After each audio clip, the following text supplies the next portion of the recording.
ಶ್ರೀಗುರುಭ್ಯೋ ನಮಃ ಹರಿ ಓಂ.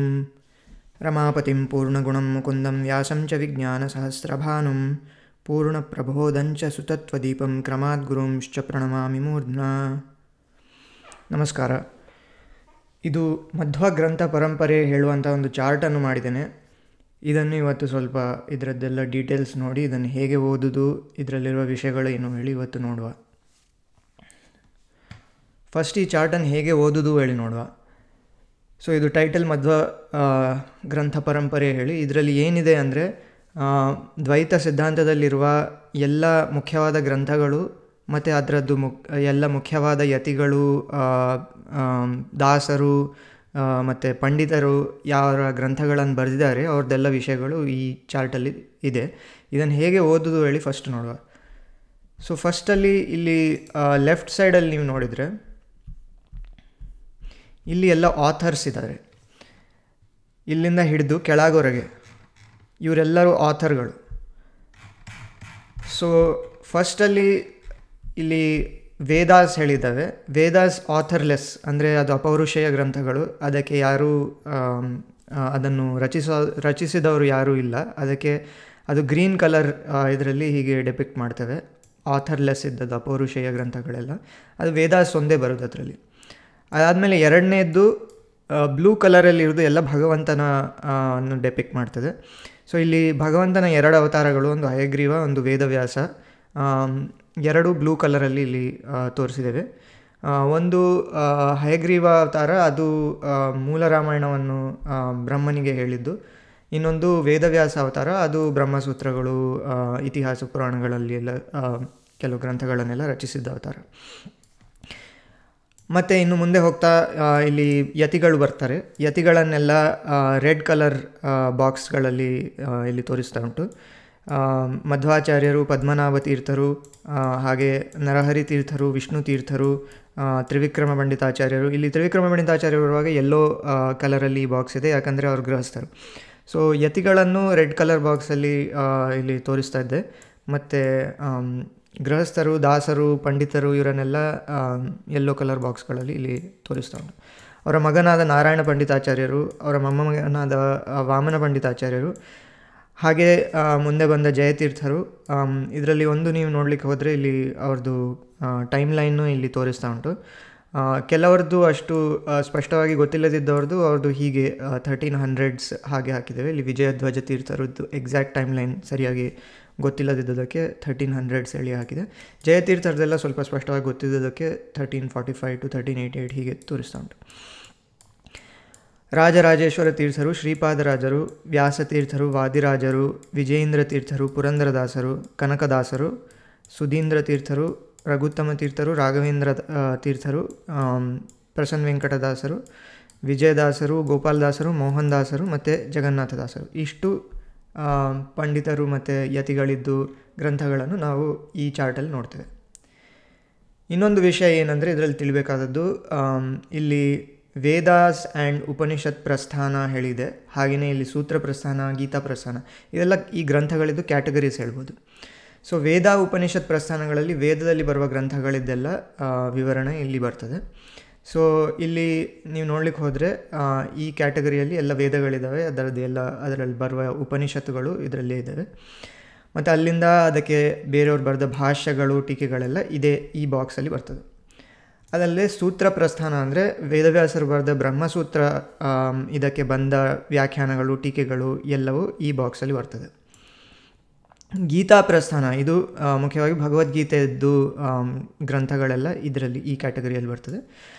ಗೀತಾ ಮಹಾಭಾರತದ ಒಂದು ಭಾಗವಾಗಿದೆ.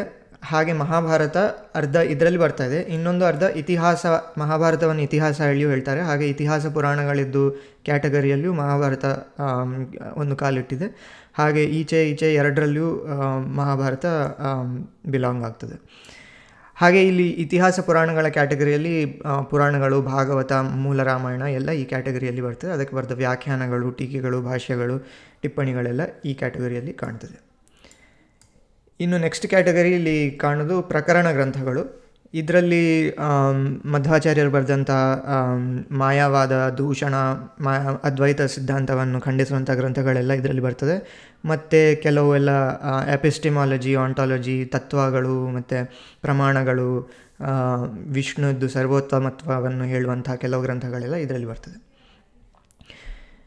ಇನ್ನು ಅದರ್ ವರ್ಕ್ಸ್ ಹೇಳಿ, ಇದು ಯಾವ ಕ್ಯಾಟಗರಿಯಲ್ಲಿಯೂ ಬಿಲಾಂಗ್ ಆಗದಂತಹ ಕೆಲವು ಗ್ರಂಥಗಳಿದ್ದಾವೆ. ಮತ್ತು ಇದರಲ್ಲಿ ಸ್ತುತಿಗಳು, ಸ್ತೋತ್ರಗಳು, ದೇವರ ನಾಮಗಳು ಎಲ್ಲ ಈ ಕ್ಯಾಟಗರಿಯಲ್ಲಿ ಬರ್ತದೆ.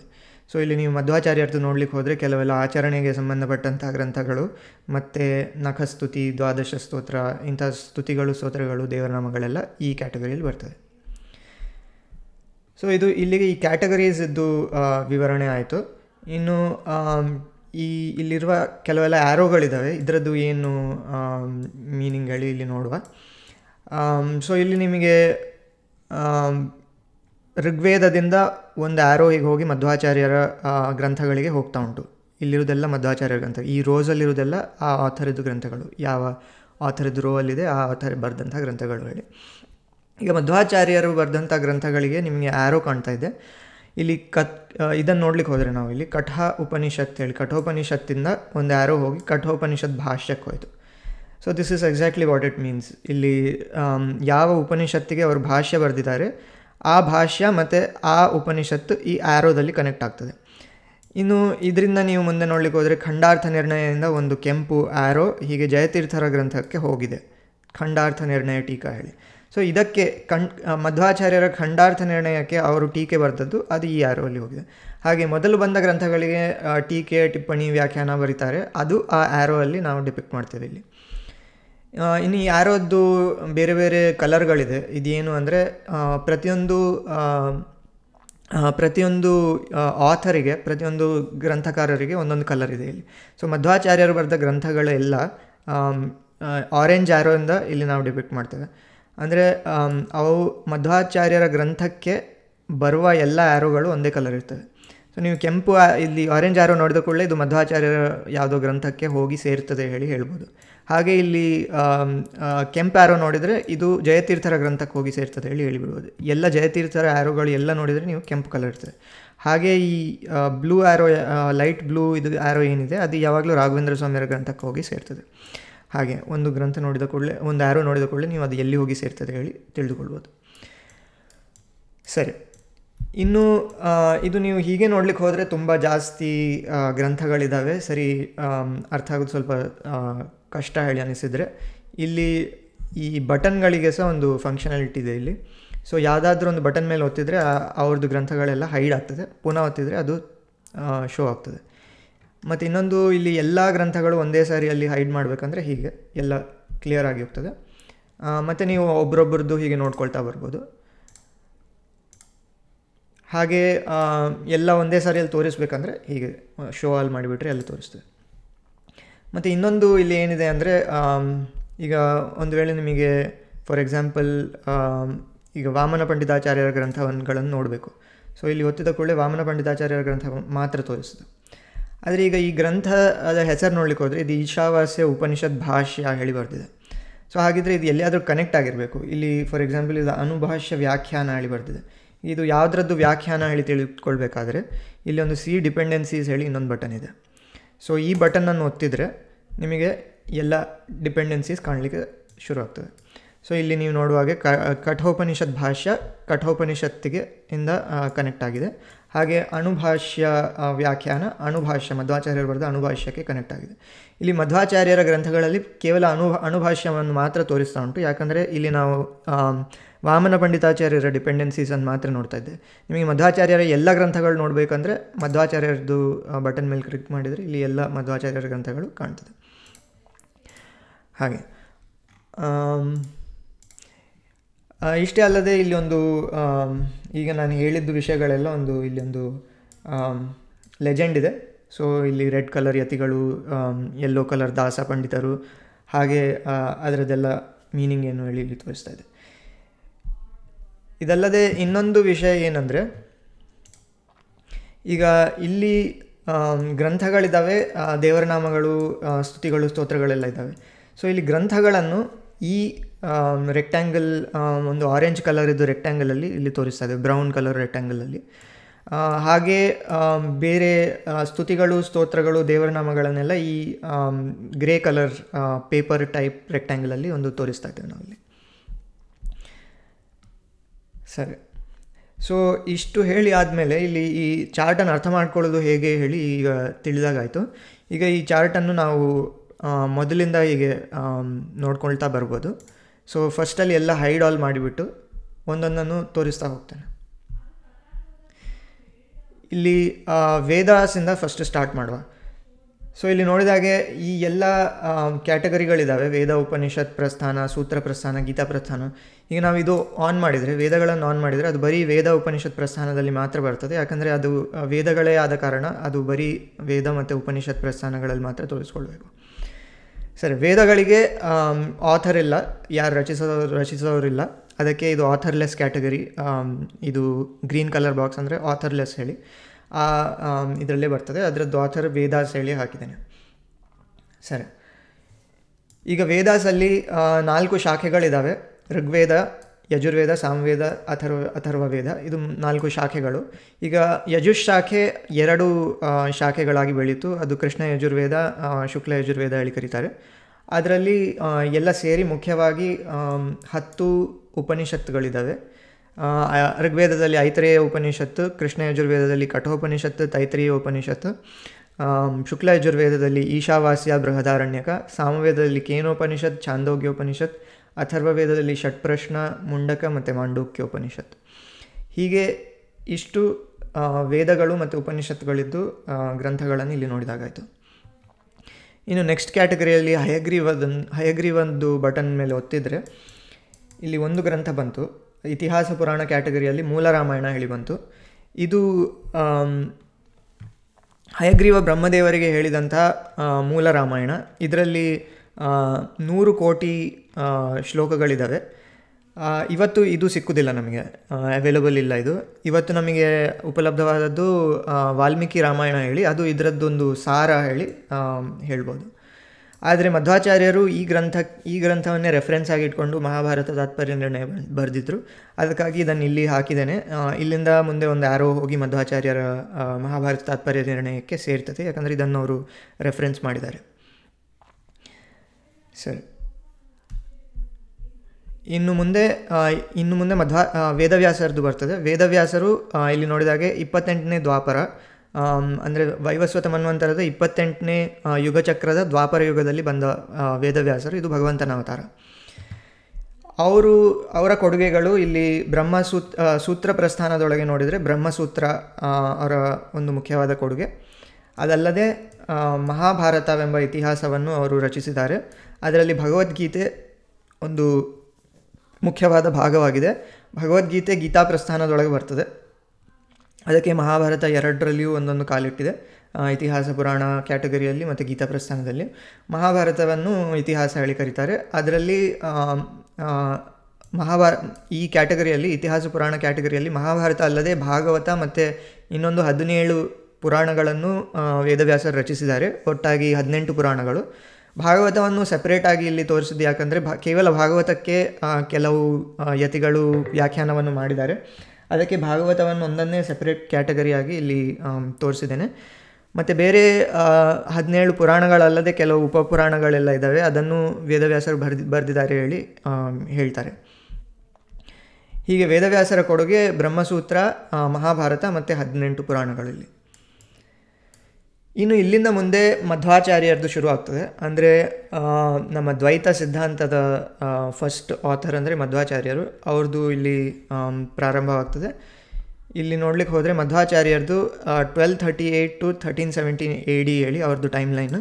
ಈಗ ಮಧ್ವಾಚಾರ್ಯರ ಮೇಲೆ ಒತ್ತಿದ್ದ ಕೂಡಲೇ ನಿಮಗೆ ಒಂದು 40 ಗ್ರಂಥಗಳು ಕಾಣ್ತದೆ ಇಲ್ಲಿ. ಇದನ್ನೇ ಸರ್ವಮೂಲ ಗ್ರಂಥ ಹೇಳಿ ಹೇಳ್ತಾರೆ. ಇದರಲ್ಲಿ ಒಂದೊಂದನ್ನು ನೋಡ್ಕೊಂಡು ಹೋಗೋಣ ನಾವೀಗ.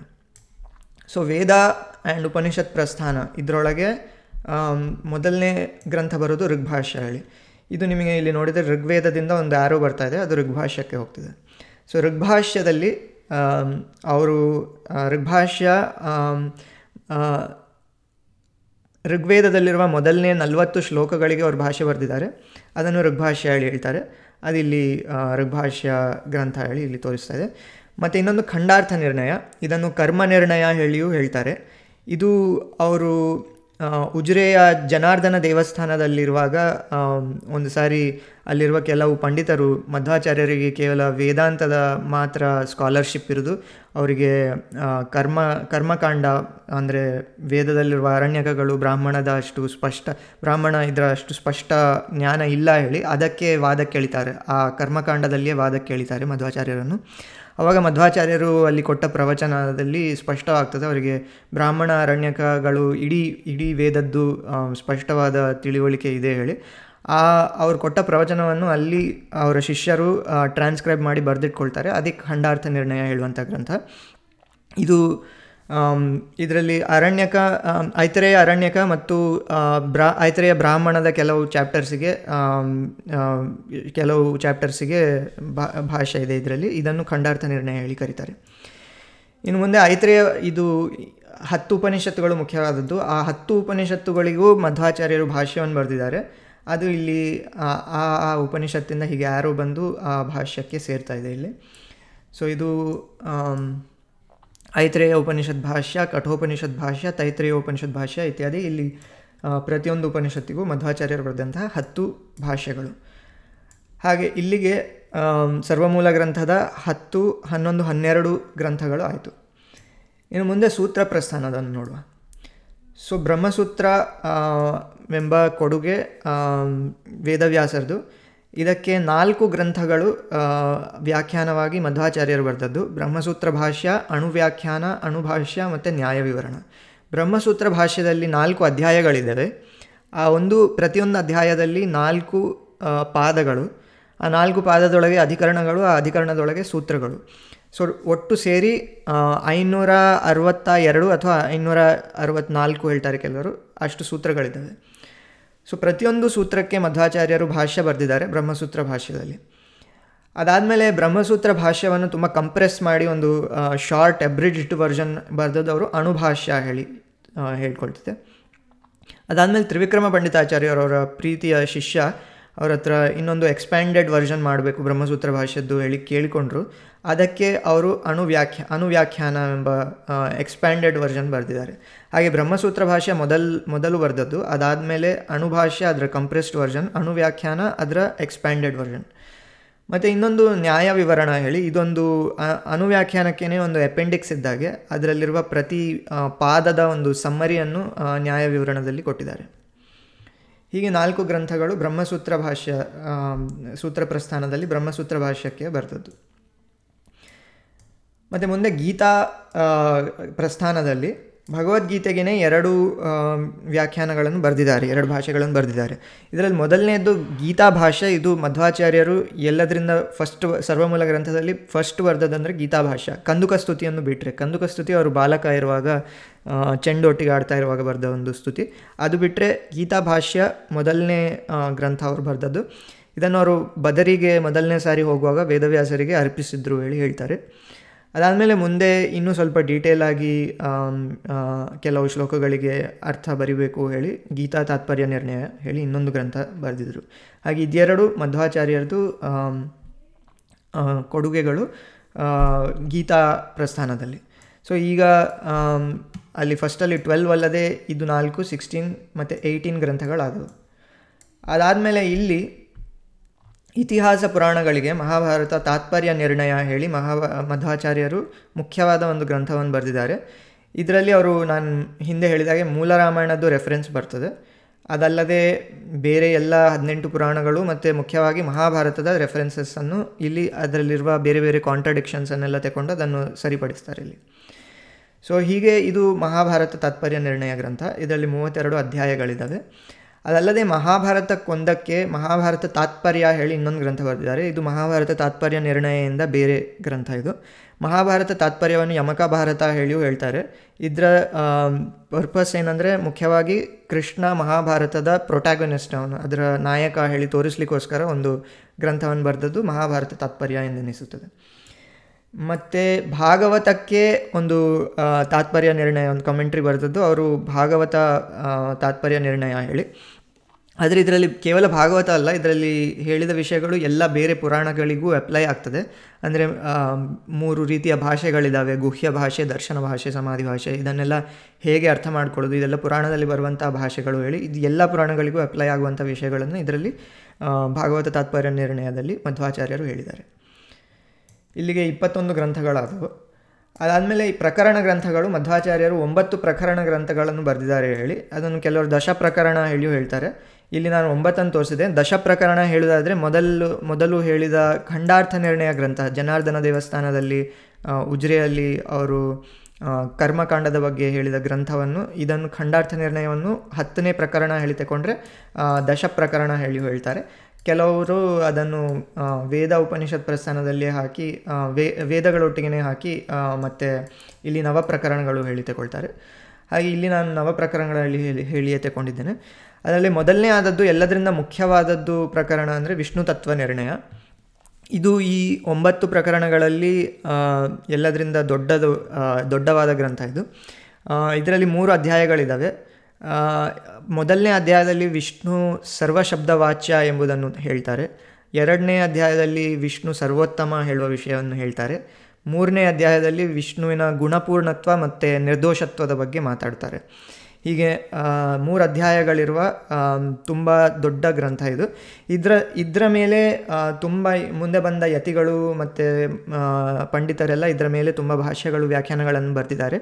ಹಾಗೆ ಇದು ತುಂಬ ಪಾಪ್ಯುಲರ್ ಆದ ಗ್ರಂಥ. ಈ 9 ಪ್ರಕರಣಗಳೇ, ದಶ ಪ್ರಕರಣಗಳೇ ತುಂಬ ಪಾಪ್ಯುಲರ್ ಆದದ್ದು. ಅದರಲ್ಲಿ ವಿಷ್ಣು ತತ್ವ ನಿರ್ಣಯ ಅಂತೂ ಇನ್ನು ತುಂಬ ಪಾಪ್ಯುಲರ್ ಆದದ್ದು. ಪಾಪ್ಯುಲರ್ ಅಂದರೆ ಮುಂದೆ ಬಂದ ಯತಿಗಳು ಎಲ್ಲರೂ ಅದಕ್ಕೆ ವ್ಯಾಖ್ಯಾನವನ್ನು ಬರೆದಿದ್ದಾರೆ ಹೇಳಿ. ಇನ್ನು 2ನೇದು ತತ್ವೋದ್ಯೋತ ಹೇಳಿ. ಇದನ್ನು ವಾದ ಹೇಳಿಯೂ ಕರೀತಾರೆ, ಕೇವಲ ವಾದ ಹೇಳಿ. ಸೊ ಇದು ಏನಂದರೆ, ಮಧ್ವಾಚಾರ್ಯರ ಒಂದು ಕಾಸರಗೋಡಲ್ಲಿ ಒಂದು ಲೈಬ್ರರಿ ಇತ್ತು. ಆ ಲೈಬ್ರರಿ ಒಂದು ಸಾರಿ ಯಾರೋ ಕಳ್ಳತನ ಮಾಡಿಬಿಟ್ಟಿದ್ರು. ಆವಾಗ ಮಧ್ವಾಚಾರ್ಯರು ಅಲ್ಲಿ ಕಾಸರಗೋಡಿಗೆ ಹೋಗುವಾಗ ಅವರನ್ನು ಪದ್ಮತೀರ್ಥರು ಹೇಳಿ ಒಬ್ಬರು ಎದುರಿಸಿದ್ರು. ಆ ಪದ್ಮತೀರ್ಥರೊಟ್ಟಿಗೆ ಅವರು ನಡೆಸಿದ ವಾದವನ್ನು ಅವರ ಶಿಷ್ಯರು ಬರೆದಿಟ್ಕೊಂಡ್ರು. ಅದನ್ನೇ ಇವತ್ತು ತತ್ವೋದ್ಯೋತ ಹೇಳಿ, ವಾದ ಹೇಳಿ ಇವತ್ತು ಓದಬಹುದು. ಅದು ಒಂದು ಸರ್ವಮೂಲ ಗ್ರಂಥ. ಮತ್ತು ಇನ್ನೊಂದು ಮುಂದೆ ಬರುವ 3 ಗ್ರಂಥಗಳು, ಇದು ಮಾಯಾವಾದ ಮತ್ತು ಅದ್ವೈತ ಸಿದ್ಧಾಂತವನ್ನು ಖಂಡಿಸುವಂಥ ಗ್ರಂಥಗಳು. ಮಾಯಾವಾದ ಖಂಡನ, ಉಪಾಧಿ ಖಂಡನ ಮತ್ತು ಮಿಥ್ಯಾತ್ವ ಅನುಮಾನ ಖಂಡನ. ಇದು 3 ಅದ್ವೈತ ಸಿದ್ಧಾಂತ, ಮಾಯಾವಾದ ಇದನ್ನು ಖಂಡಿಸುವಂಥ 3 ಗ್ರಂಥಗಳಾಗಿವೆ. ಮುಂದೆ 2 ಗ್ರಂಥಗಳು, ತತ್ವಸಂಖ್ಯಾನ ಮತ್ತು ತತ್ವವಿವೇಕ. ಇವು 2 ಆಂಟಾಲಜಿ ಹೇಳುವ ಆಂಟಾಲಜಿ ಬಗ್ಗೆ ಮಾತಾಡುವ ಗ್ರಂಥಗಳು. ಆಂಟಾಲಜಿ ಅಂದರೆ ಈಗ ನಾವು ನಮ್ಮ ರಿಯಾಲಿಟಿಯನ್ನು, ನಾವು ಈಗ ನಮ್ಮ ಬ್ರಹ್ಮಾಂಡವನ್ನು ಇದರಲ್ಲಿ ಏನೇನಿದ್ದಾವೆ ಹೇಳಿ ಕ್ಲಾಸಿಫೈ ಮಾಡುವಂಥ ಗ್ರಂಥಗಳನ್ನು ಆಂಟಾಲಜಿ ಹೇಳ್ತಾರೆ. ಇದರಲ್ಲಿ ಈ ಎರಡು ಗ್ರಂಥಗಳಲ್ಲಿಯೂ ತತ್ವಸಂಖ್ಯಾನ, ತತ್ವವಿವೇಕದಲ್ಲಿ ಮಧ್ವಾಚಾರ್ಯರು ನಮ್ಮ ಬ್ರಹ್ಮಾಂಡದಲ್ಲಿರುವಂಥ ಯಾವ್ಯಾವ ತತ್ವಗಳಿದ್ದಾವೆ, ಆ ತತ್ವದ್ದು ಒಂದೊಂದದ್ದು ರಿಲೇಷನ್ ಹೇಗೆ, ಜೀವ, ಜಡ, ಪರಮಾತ್ಮ 3 ಹೇಗೆ ರಿಲೇಟ್ ಆಗ್ತದೆ ಹೇಳುವಂಥ ಎಲ್ಲ ವಿಷಯಗಳು ಇದರಲ್ಲಿ ಹೇಳ್ತಾರೆ. ಈಗ ನಾನು ಹೇಳಿದ್ದು 3 ಮಿಥ್ಯಾತ್ವ ಅನುಮಾನ ಖಂಡನ, ಉಪಾಧಿ ಖಂಡನ, ಮಾಯಾವಾದ ಖಂಡನ, ಇದು ಎಲ್ಲವೂ ಸಣ್ಣ ಸಣ್ಣ ಗ್ರಂಥಗಳು. ಇದು ಒಂದು 2-3 ಪೇಜ್ ಇರುವ ಗ್ರಂಥಗಳಷ್ಟೇ. ತತ್ವಸಂಖ್ಯಾನ ಒಂದು 12 ಶ್ಲೋಕಗಳಿದ್ದಾವಷ್ಟೇ. ತತ್ವವಿವೇಕದಲ್ಲಿ ಒಂದು 11 ಶ್ಲೋಕಗಳಷ್ಟೇ ಇರೋದು. ಸೊ ತತ್ವಸಂಖ್ಯಾನ ಮಧ್ವಾಚಾರ್ಯರೇ ಸ್ವತಃ ರಚಿಸಿದ ಗ್ರಂಥ ಅಲ್ಲ. ಇದರಲ್ಲಿ ಅವರು ಬೇರೆ ಬೇರೆ ಕಡೆಯಿಂದ ಭಾಗವತ ಮತ್ತು ಬೇರೆ ಪುರಾಣಗಳಿಂದೆಲ್ಲ ತೆಕೊಂಡಂಥ ಕೆಲವು ಕೋಟ್ಸನ್ನೆಲ್ಲ ಕಂಪೈಲ್ ಮಾಡಿ ಹಾಕಿದಂಥ ಒಂದು ಗ್ರಂಥ ಇದು. ತತ್ವವಿವೇಕವೂ ಕೂಡ ಹಾಗೇ ಇರ್ಬೋದು ಹೇಳ್ತಾರೆ. ಅವರೇ ಹೇಳಿದ ಶ್ಲೋಕಗಳೆಲ್ಲ ಬೇರೆ ಜಾಗಗಳಿಂದ ತೆಕೊಂಡು ಕೋಟ್ ಮಾಡಿದ ಶ್ಲೋಕಗಳು ಹೇಳಿ. ಇದರಲ್ಲಿಯೂ ಕೂಡ ತತ್ವಸಂಖ್ಯಾನದಾಗೇ, ಆದರೆ ತತ್ವಸಂಖ್ಯಾನದಲ್ಲಿ ಕೆಲವು ವೇಗ್ ಪಾಯಿಂಟ್ಸನ್ನೆಲ್ಲ ಇಲ್ಲಿ ಕ್ಲಾರಿಫೈ ಮಾಡಿದ್ದಾರೆ. ಪ್ರಮಾಣ ಲಕ್ಷಣ ಮತ್ತು ಕಥಾ ಲಕ್ಷಣ ಹೇಳೋದು ಇದೆರಡು ಎಪಿಸ್ಟಿಮಾಲಜಿ ಹೇಳಿ. ಇದು ತತ್ವಸಂಖ್ಯಾನ, ತತ್ವವಿವೇಕ, ಆಂಟಾಲಜಿ ಇದ್ದು ಗ್ರಂಥಗಳಾದರೆ ಇದೆರಡು ಎಪಿಸ್ಟಿಮಾಲಜಿ, ಅಂದರೆ ನಾಲೆಡ್ಜನ್ನು ಹೇಗೆ ನಾವು ಕ್ಲಾಸಿಫೈ ಮಾಡೋದು, ಯಾವುದು ಸರಿಯಾದ ಪ್ರಮಾಣಗಳು, ಯಾವುದನ್ನು ನಾವು ಜಾಸ್ತಿ ಒತ್ತು ಕೊಡಬೇಕು ಹೇಳುವಂಥದ್ದೆಲ್ಲ ವಿಷಯಗಳು ಇದರಲ್ಲಿ ತಿಳಿಸ್ತಾರೆ. ಪ್ರಮಾಣ ಲಕ್ಷಣದಲ್ಲಿ 3 ರೀತಿಯ ವ್ಯಾಲಿಡ್ ಮೀನ್ಸ್ ಆಫ್ ನಾಲೆಡ್ಜ್ ಯಾವುದ್ಯಾವುದು ಹೇಳಿ, ಪ್ರತ್ಯಕ್ಷ, ಅನುಮಾನ, ಆಗಮ ಮತ್ತು ಅದರದ್ದು ಹೈರಾರ್ಕಿಗಳೇನು, ಯಾವುದು ಮುಖ್ಯ ಹೇಳುವಂಥ ಗ್ರಂಥ ಪ್ರಮಾಣ ಲಕ್ಷಣ. ಇದು ಒಂದು 3 ಪೇಜ್ ಇದೆ ಅಷ್ಟೇ. ಕಥಾಲಕ್ಷಣ, ಇದನ್ನು ವಾದ ಲಕ್ಷಣ ಹೇಳಿಯೂ ಕರೀತಾರೆ. ಇದರಲ್ಲಿ ವಾದ ಅಂದರೆ ಡಿಬೇಟ್ಗಳಿದ್ದಾವೆ, ಅದರದ್ದು ಏನೇನು ಬೇರೆ ಬೇರೆ ಥರದ ಯಾವ್ಯಾವ ಡಿಬೇಟ್, ವಾದ, ಜಲ್ಪ, ವಿತಂಡ ಮತ್ತು ಅದರದ್ದೆಲ್ಲ ಕ್ಯಾರೆಕ್ಟರಿಸ್ಟಿಕ್ಸ್ ಏನು ಹೇಳುವಂಥ ಗ್ರಂಥ ಇದು. ಇದರಲ್ಲೊಂದು 32 ಶ್ಲೋಕಗಳಿದ್ದಾವೆ. ಸೊ ಇದೆಲ್ಲ ಸೇರಿ 9 ಪ್ರಕರಣಗಳಾದವಿಲ್ಲಿ. ಇನ್ನು ಮುಂದೆ ಬರುವಂತಹದ್ದು ಇದು ಜಸ್ಟ್ ಅದರ್ ಗ್ರಂಥಾಸ್ ಹೇಳಿ, ಇದಕ್ಕೆ ಏನು ಅಷ್ಟು ಕ್ಯಾಟಗರೀಸ್ ಇಲ್ಲ. ಇದು ಮೋಸ್ಟ್ಲಿ ಮಧ್ವಾಚಾರ್ಯರು ಬರೆದಂಥ ಸ್ತುತಿಗಳು, ಸ್ತೋತ್ರಗಳು ಮತ್ತು ಆಚರಣಾ ಪದ್ಧತಿಗಳು ಅದರ ಬಗ್ಗೆ ಹೇಳುವಂಥ ಕೆಲವು ಗ್ರಂಥಗಳಿದ್ದಾವೆ ಇಲ್ಲಿ. ಇದರಲ್ಲಿ ಮೊದಲನೇದು ಕೃಷ್ಣಾಮೃತ ಮಹಾರ್ಣವ. ಕೃಷ್ಣಾಮೃತ ಮಹಾರ್ಣವದಲ್ಲಿ ಅವರು ಪುರಾಣಗಳಲ್ಲಿರುವಂತಹ ಎಲ್ಲ ಕೋಟ್ಸನ್ನು ವಿಷ್ಣು ಸರ್ವೋತ್ತಮ ಮತ್ತು ಅವನ ಅವತಾರ ಆದ ಕೃಷ್ಣ ಸರ್ವೋತ್ತಮ ಹೇಳಲಿಕ್ಕೆ ಇರುವಂಥ ಎಲ್ಲ ಕೋಟ್ಸನ್ನು ಒಂದೇ ಜಾಗದಲ್ಲಿ ಕಂಪೈಲ್ ಮಾಡಿ ಇಟ್ಟದ್ದು ಈ ಗ್ರಂಥವನ್ನು ಕೃಷ್ಣಾಮೃತ ಮಹಾರ್ಣವ ಹೇಳ್ತಾರೆ. ಇದರಲ್ಲಿ 229 ಶ್ಲೋಕಗಳಿದ್ದಾವೆ. ಮತ್ತು ಇನ್ನೊಂದು ತಂತ್ರಸಾರ ಸಂಗ್ರಹ ಹೇಳಿ, ಇದು ಸ್ವಲ್ಪ ದೊಡ್ಡ ಗ್ರಂಥ. ಇದರಲ್ಲಿ 400 ಶ್ಲೋಕಗಳಿದ್ದಾವೆ, 4 ಚಾಪ್ಟರ್ಸ್ ಇದ್ದಾವೆ. ಮತ್ತು ಇದರಲ್ಲಿರುವ ವಿಷಯಗಳು ತುಂಬ ಬೇರೆ ಬೇರೆ ಆಚರಣೆ ವಿಧಿ, ಪೂಜಾ ವಿಧಿ, ಯಜ್ಞ ವಿಧಿ, ಯಜ್ಞಕುಂಡ ಹೇಗೆ ಮಾಡೋದು, ಅಗ್ನಿ ಪ್ರತಿಷ್ಠೆ ಹೇಗೆ ಮಾಡೋದು, ಅದಲ್ಲದೆ ದೇವಾಲಯಗಳ ನಿರ್ಮಾಣ ಹೇಗೆ ಮಾಡೋದು, ಶಿಲ್ಪಶಾಸ್ತ್ರ, ವಾಸ್ತುಶಾಸ್ತ್ರ, ಜಪ, ಧ್ಯಾನ, ಇದರದ್ದೆಲ್ಲ ವಿಧಿಗಳು ಎಲ್ಲ ಹೀಗೆ ತುಂಬ ಆಚರಣಾ ರಿಲೇಟೆಡ್ ಟಾಪಿಕ್ಸ್ ತುಂಬ ಇದರಲ್ಲಿ ಹೇಳಿದ್ದಾರೆ. ಅದಾದಮೇಲೆ ಸದಾಚಾರ ಸ್ಮೃತಿ, ಇದು 38 ಶ್ಲೋಕಗಳ ಒಂದು ಗ್ರಂಥ. ಇದರಲ್ಲಿ ಡೈಲಿ ರಿಚುವಲ್ಸ್, ಬೆಳಗಿಂದ ರಾತ್ರಿವರೆಗೆ ಹೇಗೆ ಒಬ್ಬ ಮಾಧ್ವ ಫಾಲೋವರ್ ಹೇಗೆ ಇರಬೇಕು ಹೇಳುವಂಥ ಒಂದು ಗ್ರಂಥ ಇದು. ಜಯಂತಿ ಕಲ್ಪದಲ್ಲಿ ಕೃಷ್ಣಾಷ್ಟಮಿ ಅಥವಾ ಕೃಷ್ಣ ಜಯಂತಿದ್ದು ಆಚರಣೆ ಬಗ್ಗೆ ಹೇಳಿದ್ದಾರೆ. ಮತ್ತು ಅದರ ಅಬ್ಸರ್ವೆನ್ಸ್ ಇದ್ದು ಆ ತಿಥಿದ್ದು ನಿರ್ಣಯ ಹೇಗೆ ಮಾಡೋದು ಹೇಳಿ ಸಹ ಹೇಳಿದ್ದಾರೆ. ಯತಿ ಪ್ರಣವಕಲ್ಪ, ಇದನ್ನು ಓಂ ತತ್ ಸತ್ ಪ್ರಣವಕಲ್ಪ ಹೇಳ್ತಾರೆ. ಇದರಲ್ಲಿ ಒಂದು 25 ಶ್ಲೋಕಗಳಿದ್ದಾವೆ. ಇದರಲ್ಲಿ ಯತಿಗಳು ಹೇಗೆ ಪ್ರಣವೋಪದೇಶ ಮಾಡಬೇಕು ಮತ್ತು ಅವರು ಹೇಗೆ ಜೀವನ ಮಾಡಬೇಕು ಹೇಳಿದ್ದಾರೆ. ಮತ್ತು ನ್ಯಾಸ ಪದ್ಧತಿ ಮತ್ತು ತಿಥಿ ನಿರ್ಣಯ, ಈ 2 ಗ್ರಂಥಗಳು ತುಂಬ ರೀಸೆಂಟಾಗಿ ಬನ್ನಂಜೆ ಗೋವಿಂದಾಚಾರ್ಯರಿಗೆ ಸಿಕ್ಕಿದಂಥ ಗ್ರಂಥಗಳು. ಹಿಂದೆ ಇದನ್ನು ಸರ್ವಮೂಲ ಗ್ರಂಥ ಹೇಳ್ತಿರಲಿಲ್ಲ. ಇದು ಬನ್ನಂಜೆ ಗೋವಿಂದಾಚಾರ್ಯರು ಮೊನ್ನೆ ರಿಸರ್ಚ್ ಮಾಡ್ತಾ ಇರುವಾಗ ಅವರಿಗೆ ಸಿಕ್ಕಿದಂಥ ಮ್ಯಾನ್ಯುಸ್ಕ್ರಿಪ್ಟ್ಗಳು. ಇದು ಸರ್ವಮೂಲ ಗ್ರಂಥದಲ್ಲಿ ಇನ್ಕ್ಲೂಡ್ ಮಾಡ್ಕೊಳ್ಬೋದು. ಇದು ನ್ಯಾಸ ಪದ್ಧತಿಯಲ್ಲಿ ಒಂದು 12 ಶ್ಲೋಕಗಳಿದ್ದಾವೆ. ಆ 12 ಶ್ಲೋಕಗಳಲ್ಲಿ ಯತಿಗಳು ಮಾಡುವಂಥ ಆಚರಣೆ ಬೆಳಗಿಂದ ರಾತ್ರಿವರೆಗೆ ಹೇಗಿರಬೇಕು ಹೇಳಿ ಸ್ಪಷ್ಟವಾಗಿ ಹೇಳಿದ್ದಾರೆ. ಇನ್ನೊಂದು ತಿಥಿ ನಿರ್ಣಯ, ಇದು 28 ಶ್ಲೋಕಗಳ ಒಂದು ತಿಥಿ ಜ್ಯೋತಿಷ್ಯ ಶಾಸ್ತ್ರಕ್ಕೆ ಸಂಬಂಧಪಟ್ಟಂಥ ಒಂದು ಸ್ವಲ್ಪ ಮ್ಯಾಥಮ್ಯಾಟಿಕಲ್ ಗ್ರಂಥವಾಗಿದೆ. ಸರಿ, ಅದಲ್ಲದೆ ನಖಸ್ತುತಿ, ದ್ವಾದಶ ಸ್ತೋತ್ರ, ಕಂದುಕ ಸ್ತುತಿ, ಇದು 3 ಅದು ಅಂದರೆ ಲಿಟ್ರರಿ ವರ್ಕ್ಸ್ ಹೇಳ್ಬೋದು. ಇದು ಗ್ರಂಥಗಳಲ್ಲ. ನಖಸ್ತುತಿಯಲ್ಲಿ ನಮಗೆ ಗೊತ್ತಿದ್ದಾಗೆ ಒಂದು 2 ಶ್ಲೋಕಗಳು, ವಾಯುಸ್ತುತಿಯ ಸಂಪುಟವಾಗಿ ಅದು ಹೇಳುವ ಮುಂಚೆ ಮತ್ತು ಅದು ಹೇಳಿ ಆದಮೇಲೆ ಹೇಳುವಂಥ 2 ಶ್ಲೋಕಗಳು. ಅದರಲ್ಲಿ ಒಂದು ಶ್ಲೋಕ ಅಂತೂ ಖಚಿತವಾಗಿ ನಖಸ್ತುತಿ ಹೇಳ್ಬೋದು. 2ನೇ ಶ್ಲೋಕ ಅದು ನಖಸ್ತುತಿ ಅಲ್ವಾ ಹೇಳಿ ಅಷ್ಟು ಸ್ಪಷ್ಟವಾಗಿ ಹೇಳಲಿಕ್ಕಾಗೋದಿಲ್ಲ. ಮೊದಲನೇ ಶ್ಲೋಕದಲ್ಲಿ ನರಸಿಂಹನ ನಖದ ವರ್ಣನೆ ಬರ್ತದೆ. 2ನೇ ಶ್ಲೋಕದಲ್ಲಿ ನಖದ ವರ್ಣನೆ ಬರ್ತಿಲ್ಲ. ಮತ್ತು ಹೃಷಿಕೇಶ ತೀರ್ಥರು, ಮಧ್ವಾಚಾರ್ಯರ ಶಿಷ್ಯರಾದ ಹೃಷಿಕೇಶ ತೀರ್ಥರು ಅವರ ಸರ್ವಮೂಲ ಗ್ರಂಥಗಳನ್ನು ಬರೆದಿಟ್ಟದ್ರಲ್ಲಿ ಒಂದೇ ಶ್ಲೋಕ ಇರೋದು ನಖಸ್ತುತಿಯಲ್ಲಿ, 2ನೇ ಶ್ಲೋಕ ಬರ್ದಿಲ್ಲ ಅಲ್ಲಿ. ಆದರೆ ಅದು 2ನೇ ಶ್ಲೋಕವು ಕೂಡ ಮಧ್ವಾಚಾರ್ಯರೇ ಬರೆದಿದ್ದದ್ದಿರ್ಬೋದು. ಆದರೆ ಬೇರೆ ಸಂದರ್ಭದಲ್ಲಿ ನಖಸ್ತುತಿ ಅಲ್ಲ, ಬೇರೆ ಸಂದರ್ಭದಲ್ಲಿ ಬರೆದಿದ್ದದ್ದಿರ್ಬೋದು. ಆದರೆ ಇವತ್ತಿನ ಸಂಪ್ರದಾಯ ಪ್ರಕಾರ ನಾವು 2 ಶ್ಲೋಕಗಳನ್ನು ನಖಸ್ತುತಿ ವಾಯುಸ್ತುತಿಯ ಮುಂದೆ ಮತ್ತು ಆದಮೇಲೆ ಪಠಿಸ್ತೇವೆ. ಅದಲ್ಲದೆ ದ್ವಾದಶ ಸ್ತೋತ್ರವನ್ನು ಒಂದೇ ಸ್ತೋತ್ರ ಹೇಳಿಯೂ ತಗೊಳ್ಬೋದು ಇಲ್ಲಿ, ಇಲ್ಲ ಸೆಪ್ರೇಟಾಗಿ 12 ಸ್ತೋತ್ರಗಳು ಹೇಳಿಯೂ ತಗೊಳ್ಬೋದು. ಪ್ರತಿಯೊಂದು ಸ್ತೋತ್ರ ಆದಮೇಲೆ ಮಧ್ವಾಚಾರ್ಯರವರ ಕೋಲೋಫೋನ್ ಆನಂದ ತೀರ್ಥ ಅಂಕಿತವಾಗಿ ಹಾಕಿದ್ದಾರೆ. ಹಾಗೆ ನಾವು ಅದನ್ನು ಸೆಪ್ರೇಟಾಗಿಯೂ 12 ಸೆಪ್ರೇಟ್ ಸ್ತೋತ್ರಗಳು ಹೇಳಿಯೂ ತಗೊಳ್ಬೋದು. ಇಲ್ಲಿ ನಾನು ಒಂದೇ ಹೇಳಿ ತಗೊಂಡಿದ್ದೇನೆ. ಇಷ್ಟಲ್ಲದೆ ಕಂದುಕ ಸ್ತುತಿ ಅವರು ಚಿಕ್ಕ ಹುಡುಗ ಇರುವಾಗ ಕಂದುಕ ಅಂದರೆ ಚೆಂಡೊಟ್ಟಿಗೆ ಆಡ್ತಾ ಇರುವಾಗ ಬರೆದಂತಹ ಒಂದು ಸಣ್ಣ ಸ್ತುತಿ ಕೃಷ್ಣನ ಬಗ್ಗೆ, ಇದು ಕಂದುಕ ಸ್ತುತಿ. ಸೊ ಇದೆಲ್ಲ ಒಟ್ಟಿಗೆ ಸೇರಿ 40 ಸರ್ವಮೂಲ 40 ಗ್ರಂಥಗಳು, ಅದನ್ನು ಒಟ್ಟಿಗೆ ಸರ್ವಮೂಲ ಗ್ರಂಥ ಕರೀತಾರೆ. ಸೊ ಇದೆಲ್ಲ ಮಧ್ವಾಚಾರ್ಯರದು ಗ್ರಂಥಗಳೆಲ್ಲ ಇಲ್ಲಿ ನೋಡಿದಾಗಾಯಿತು. ಇನ್ನು ಮುಂದೆ ಮಧ್ವಾಚಾರ್ಯರ ಶಿಷ್ಯ ಪರಂಪರೆಯಲ್ಲಿ ಬಂದ ಎಲ್ಲ ಬೇರೆ ಯತಿಗಳು, ಪಂಡಿತರು ಅವ್ರದ್ದು ಗ್ರಂಥಗಳನ್ನು ಇಲ್ಲಿ ನೆಕ್ಸ್ಟ್ ವಿಡಿಯೋದಲ್ಲಿ ನೋಡುವ.